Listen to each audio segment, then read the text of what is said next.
सभी प्यारे साथियों को नमस्कार। बहुत समय बाद आपके सामने रूबरू हो रहा हूं क्योंकि बीच में तबीयत बहुत ही ज़्यादा ख़राब थी, इसलिए कोई भी वीडियो अपलोड नहीं कर पाया।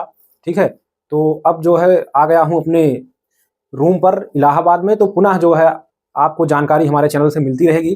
तो साथियों, आज की पहली वीडियो काफ़ी समय बाद अपलोड कर रहा हूँ और पहली जानकारी जो कि आपका सबसे ज़्यादा प्रश्न रहता है, जैसे कि आपका यूपी टेट कब हो सकता है, प्राथमिक सुपर टेट, और अब बात करेंगे हम जूनियर सुपर टेट की, क्योंकि लगातार मांग उठ रहा था बीएड अभ्यर्थियों का और इसके बाद एक नोटिस भी जारी हुआ है, उसके बारे में बताऊंगा।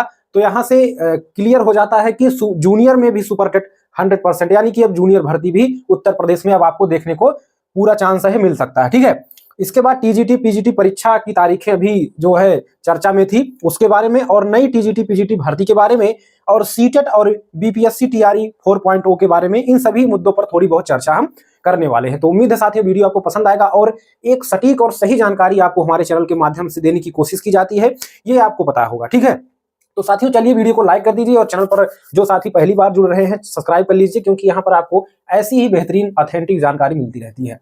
देखिए साथियों, अगर यूपी टेट की बात हम करें तो साथियों यहाँ पर मामला ये है कि बहुत दिन से यूपी टेट हुआ नहीं है और इसके बाद बहुत सारे बैच के बच्चे जैसे कि बीएड और बीटीसी, क्योंकि यूपी टेट तो दोनों के लिए होगा, चाहे वह डीएलएड वाले छात्र हों या बीएड वाले छात्र हों।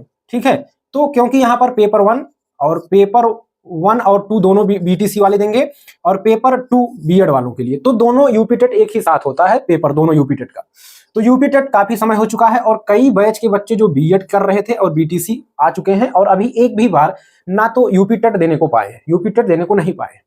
तो साथियों अभी आप देख रहे हैं कि कुंभ मेले की तैयारी जो है वो इलाहाबाद प्रयागराज में काफी जोरों शोरों से चल रही है, जिसके लिए साथियों 5500 करोड़ रुपए, लगभग इतने रुपए साथियों पास किए गए थे सरकार द्वारा यहाँ पर तैयारी कराने के लिए, जो कि यहाँ पर रोड से लेकर हर चीज एकदम मेंटेन किया जा रहा है काफी जोरों शोरों से।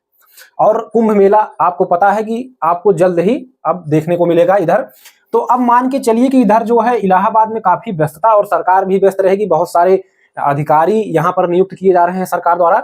तो यहाँ पर व्यस्तता होने के कारण अब मान के चलिए कि जो यूपी टेट है वो आपका कुंभ मेले के बाद ही कुछ यहाँ पर सूचना मिलेगी, कुंभ मेले के बाद सूचना मिलेगी। अभी कोई जानकारी ऑथेंटिक नहीं है। अगर किसी अन्य चैनल पर बताया जा रहा है कि जनवरी फरवरी में फॉर्म भराए जाएंगे तो वो आपको मूर्ख बना रहा है। ठीक है, उसके चक्कर में आप ना रहिए। अगर आपको कहीं और मौका मिल रहा है तो उसकी तैयारी करते रहिए। ठीक है, और सीटेट भी है आपका, दोनों में से आपको एक पास होना जरूरी है। ऐसा नहीं है कि अगर यूपी टेट आप नहीं पास हैं तो शिक्षक भर्ती यूपी में नहीं दे पाएंगे। सीटेट आप पास कर लीजिए, सीटेट आपका 6-6 महीने पर हो रहा है। ठीक है, तो अब जो है मान के चलिए कि कुंभ मेले के बाद ही जहां तक आशा है वो आपका क्या होगा, ये यूपी टेट होगा। इसके बाद प्राथमिक सुपर टेट की बात करें तो जब आपका साथियों कुंभ मेला होगा, ठीक है, इसी के बाद जो है यूपी टेट होने के बाद ही कोई जो है न्यूज इसके बारे में, अभी तक कोई भी शोर शराबा प्राथमिक शिक्षक भर्ती के बारे में कहीं सुनने को नहीं मिल रहा है। अन्य राज्य जैसे बिहार हो गया, झारखंड हो गया, राजस्थान हो गया, अन्य जितने भी साथियों एमपी हो गया, सब जगह पर शिक्षक भर्ती साथियों जोरों शोरों से चल रही है, केवल उत्तर प्रदेश को छोड़कर। यहाँ पर साथियों शिक्षक भर्ती का ना तो कहीं नामो निशान है, ना तो सरकार द्वारा कभी इस पर कोई मुद्दा उठाया जाता है, ना तो उनके मंत्रियों द्वारा। ठीक है, यहाँ पर भर्ती करने के बजाय ये लोग बीच में आप देख रहे थे 27,000 से ज्यादा विद्यालयों को बंद करने की कोशिश में थे, जिस पर काफी विरोध हुआ। तो इसके बाद उन्होंने बताया कि जो है ये न्यूज फेक है, हम विद्यालयों को बंद नहीं कर रहे थे। लेकिन जब हम वास्तविकता जानने विद्यालयों में पहुंचे, प्राथमिक विद्यालयों में सरकारी, तो वहां पर साफ साफ जो वहां पर नियुक्ति उनकी थी, उन्होंने साफ कहा कि हाँ ऐसे विचार हमको सुनने में आया था कि सरकार द्वारा चलाए जा रहे हैं, जहां पर 2 विद्यालयों को आपस में मर्ज कर दिया जाएगा, यानी कि जहां पर बच्चे ज्यादा हैं वहां पर उठाकर कम स्कूल, जहां पर कम बच्चे हैं जिस स्कूल में, उनको उठा करके वहां पर शिफ्ट कर दिया जाएगा और टीचरों को भी शिफ्ट कर दिया जाएगा। तो इसका मतलब तो यही हुआ कि विद्यालय बंद होना, लेकिन सरकार उसको दूसरे शब्दों में गुमराह करके छात्रों को बहका दिया है। और ये केवल उपचुनाव के लिए मुझे था, और उपचुनाव जैसे ही खत्म हो चुका है साथियों। उपचुनाव खत्म होने के बाद अब मुझे लगता है सरकार इस पर धीरे से कार्रवाई कर देगी और किसी को पता भी नहीं चलेगा। ठीक है साथियों, इसके बाद देखिए आपका जो है, अभी आपने योगी जी को देखा कि आप स्क्रीन पर देख भी रहे होंगे कि 65, ठीक है, कितना था साथियों, 65,000 जो आपके स्कूल है, 65,000 जो साथियों आपके परिषदीय स्कूल हैं, उनको साथियों आदर्श विद्यालय बनाया जाएगा। क्या बनाया जाएगा साथियों, आदर्श विद्यालय बनाया जाएगा। आदर्श विद्यालय में साथियों आधुनिक लाइब्रेरी, आधुनिक सुसज्जित और पढ़े लिखे आधुनिक पढ़े लिखे साथियों एनईपी 2020 के तहत जो ये चीजें बदलाव में लाई जा रही हैं।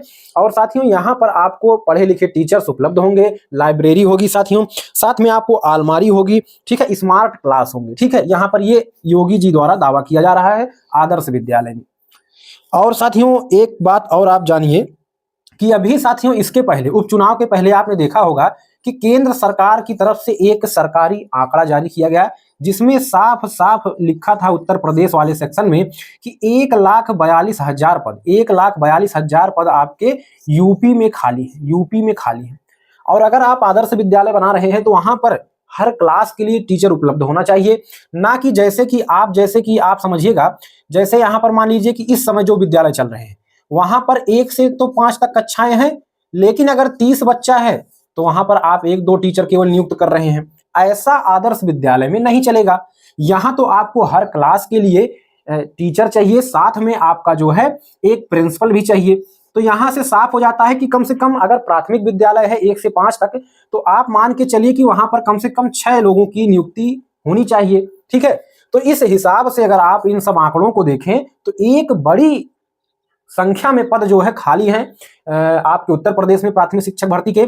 जहां से आपको अगर इन आदर्श विद्यालयों को और ये सरकारी आंकड़ा जो मिला था उसको देखें तो 100% साथियों क्या होगा कि एक बड़ी भर्ती सरकार के द्वारा देखने को मिलनी चाहिए, ठीक है। साथ में अब आपकी बात करें हम जूनियर के बारे में, तो अभी आपने कुछ दिनों पहले देखा था कि 2 लाख प्राथमिक अध्यापकों का प्रमोशन कहां करना था, आपके जूनियर में, ठीक है, जूनियर में। लेकिन साथियों अभी तक उसका कोई अता पता नहीं चला, ठीक है। अगर साथियों जो इस समय वैसे तो यहां पर आप देख रहे हैं खुद ही इतने पद खाली हैं, और जब प्राथमिक शिक्षकों को उठाकर यहां पर कर दिया जाए जूनियर में 2 लाख, तो आप सोच सकते हैं कि कितनी संख्या में प्राथमिक विद्यालयों में पद खाली हो जाएंगे, ठीक है। लेकिन सरकार मानने को तैयार नहीं है। जूनियर में साथियों मामला चल रहा है प्रमोशन को लेकर, जिस पर बीएड वाले अभ्यर्थी अब अड़ गए हैं कि 100% प्रमोशन नहीं होना चाहिए। यानी कि जितने पद आपके खाली हैं उन पदों का, जितने पद आपके खाली हैं उन पदों का 50% आपका प्रमोशन हो और 50% आपका सीधी भर्ती आनी चाहिए। इस पर मामला अटक गया है, ठीक है। अब ये आपका ऑलरेडी जो है मुकदमा चल रहा है, ठीक है। अभी साथियों एक नया नियम जो है आया है एनसीटीई के द्वारा कि अगर किसी शिक्षक का प्राइमरी से जूनियर में प्रमोशन हो रहा है तो उसको साथियों 2010 के बाद जो नियुक्ति मिली है जितने भी शिक्षकों, ठीक है, उनको यूपी टेट पेपर 2 पास होना अनिवार्य है। और जितने शिक्षक नियुक्त हैं उसमें से लगभग साथियों 80 से 90% लोग यूपी टेट का पेपर 2 पास नहीं है, ठीक है, या सी टेट का पेपर 2, ठीक है, ये पास नहीं है। तो आपको, और एनसीटीई ने अभी जो आपका जो है वो एक नियम जारी किया है कि अगर प्रमोशन के बाद जो पेपर 2 पास हैं उनका प्रमोशन होने के बाद जितने भी पद खाली बचते हैं उनको सीधी भर्ती के द्वारा भरा जाएगा। तो अब मामला ये साफ निकल कर आता है कि यहाँ पर आपको एक जूनियर भर्ती सुपर टेट का अच्छा खासा देखने को मिल सकता है, ठीक है। तो ये बात रही दोनों की। जब तक आप लोग प्रयास नहीं करेंगे, मेहनत नहीं करेंगे, तब तक यहाँ पर सरकार सुनने वाली नहीं है। उसका तो मंशा है कि जल्द से जल्द सभी विद्यालयों को प्राइवेट कर दिया जाए, सभी विद्यालयों को साथियों प्राइवेट कर दिया। अभी आपने एक डीएम साहिबा का, एक जिले की डीएम साहिबा थी, उनका आपने एक वीडियो जो है सोशल मीडिया पर वायरल हो रहा था और ट्विटर पर ट्रेंड भी कर रहा था। उसमें उन्होंने साफ साफ बताया कि जो लोग अपने बच्चों का एडमिशन जो है प्राइवेट विद्यालय में कराना चाहते हैं वे करा सकते हैं। उनको सरकार जैसी सुविधाएं सरकारी विद्यालयों में दे रही है वो सुविधा आपको यहाँ पर भी मिलेगी, ठीक है। तो ये सुविधा आपको यहाँ पर भी, यानी कि 5,000 रुपए ड्रेस का, कपड़े का और जो है किताब का पूरा खर्चा सरकार उनको देगी और आप नाम लिखाइए प्राइवेट विद्यालय में। तो सोचिए कि मतलब सरकार करना क्या चाहती है, यानी कि उसका उद्देश्य है कि धीरे धीरे जो है बच्चों की संख्या जो है सरकारी विद्यालयों में कम हो और उसी का हम फायदा उठा करके जो है प्राथमिक विद्यालयों को धीरे धीरे बंद करना चालू कर दें, ठीक है। तो आपको आवाज उठाना होगा और पद तो बहुत खाली है, बिना आवाज उठाए कुछ नहीं होगा। और मान के चलिए कि ये आपका यूपी टेट जब तक नहीं होगा, अगर यूपी टेट हो गया तो मान के चलिए कि आपको कुछ आप अंदाजा लगा सकते हैं कि अब आपको सुपर टेट भी देखने को मिल सकेगा, ठीक है। चलिए, उम्मीद है आपको चीजें समझ में आई होंगी। इतना व्याख्या सहित आपको मैं इसलिए समझाया ताकि आपको ऐसा ना लगे कि केवल फर्जी चीजें आपको यहाँ पर आकर बताई जा रही हैं, ठीक है। बात करें टीजीटी पीजीटी एग्जाम को लेकर, जो फॉर्म भराया गया था 4,000 प्लस पदों के लिए, तो साथियों इसका पेपर में अभी देख लीजिए आप, हाईलाइट चल रहा था कि दिसंबर दिसंबर और जनवरी में पेपर कराए जाने का मामला आया था, ठीक है। लेकिन अभी तक साथियों कोई भी कार्रवाई इस पर नहीं हुई, सेंटर लिस्ट तक अभी नहीं बना, ठीक है। तो मान के चलिए कि जहां तक अभी जो जानकारी निकल कर आ रही है शिक्षा सेवा चयन आयोग से, वहां के कुछ लोगों से बातचीत हुई मेरी, ठीक है, मैं गया था वहां पर अभी।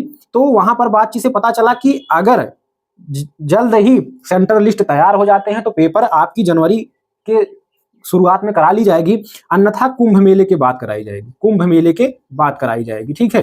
तो आप समझ सकते हैं कि अभी ये निर्धारित नहीं है, अगर इनकी व्यवस्था जल्द ही बन जाती है सेंटरों की तो आपका पेपर करा लिया जाएगा, अन्यथा कुंभ मेले के बाद कराने का मूड है इनका, ठीक है। सीटेट साथियों देख लीजिए, आपका जो सीटेट है उसका पेपर आपका दिसंबर में, ठीक है, 14-15 में होना है, 14 तारीख को, ठीक है। तो साथियों यहाँ पर आप जो सीटेट अगर पास कर ले जाते हैं तो आपको बीपीएससी टीआरई 4.0 में प्राइमरी यानी कि पीआरटी और जूनियर के पदों को देखने का मौका मिल जाएगा दोनों भर्तियों में, ठीक है। अन्यथा आप अन्य राज्य में भी जहां पर सीटेट वैलिड है वहां पर लगा सकते हैं। तो सीटेट पास करना आपके लिए बेहद जरूरी है, तो सीटेट की तैयारी करती रहिए। बाकी सीटेट से रिलेटेड कोई भी जानकारी के लिए, नोट्स, पीडीएफ के लिए, टेस्ट सीरीज के लिए नीचे लिंक डिस्क्रिप्शन में है, वो टेलीग्राम चैनल का, उसको ज्वाइन कर लीजिए, ठीक है। ज्वाइन करेंगे तो वहां पर आपको सब कुछ मुफ्त मिल जाएगा। टीआरई 4 में साथियों 1,38,000 पदों पर भर्ती की बात चल रही है, देखते हैं आने पर कितना पद आता है, ठीक है। और ये भर्ती 100% जो है आपके जो टीआरई 3 में चयनित हुए हैं उनको चयन दिलाने के बाद तुरंत ही आपको ये भर्ती देखने को मिलेगी और अच्छा खासा पद मिलेगा। तो यहाँ पर आप जो है सीटेट पास करके अगली भर्ती में आप बैठ सकते हैं, ठीक है। तो ये रही साथियों कुछ जानकारी जो कि मेरे समझ से जो है सटीक और सही है। बाकी आपकी क्या राय है नीचे कमेंट जरूर करिएगा, चैनल को सब्सक्राइब करिएगा और चलिए अगली वीडियो मुलाकात होगी। अगर आपको कुछ पूछना है तो नीचे कमेंट भी कर सकते हैं। अगली वीडियो मुलाकात होगी, तब तक के लिए नमस्कार, जय हिंद, वंदे मातरम।